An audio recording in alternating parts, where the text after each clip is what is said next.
Hi, welcome to a show where I talk about comic books in 5 sentences or less.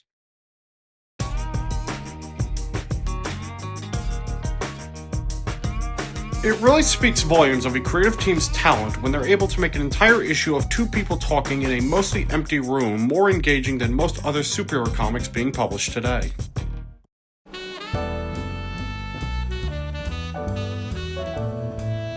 The comic was fine, but what makes it good will not be decided until long after it's concluded. The problem with series made to lead into larger events is that their staying power is almost entirely dependent on how the event in question plays out.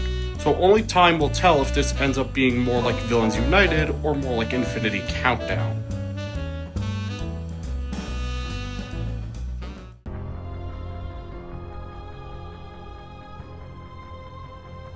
The thesis statement of this book can be best summarized as the road to hell is paved with power scaling. To give a quick pitch for those curious, it's about 6 people, each of them powerful enough to destroy the world in their own unique way, trying to navigate personal conflicts and clashing worldviews, because if any of them ever come to blows, the end of the world is a guaranteed outcome.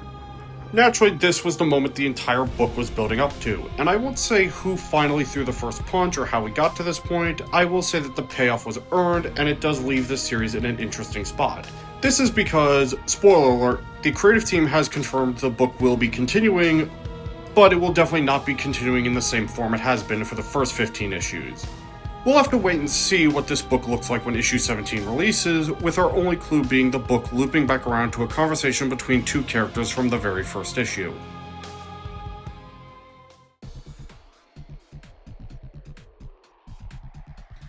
I'm lumping these two series together because, while I didn't have enough to talk about them individually, they both work well to prove a larger point. If I had to rank the most popular members of the Justice League on how much I personally like them as characters, Green Lantern and Wonder Woman would be in last place because I just do not find them interesting at all for the reasons listed on the screen. On the other hand, Absolute Wonder Woman actually uses the Greek mythology that Wonder Woman is always associated with while consolidating her mythos and presenting it all through a heavy metal / high fantasy lens. Meanwhile, Absolute Green Lantern reframes the Green Lantern lore through a cosmic horror angle and gives the different colors and their respective wielders unique meanings and purposes.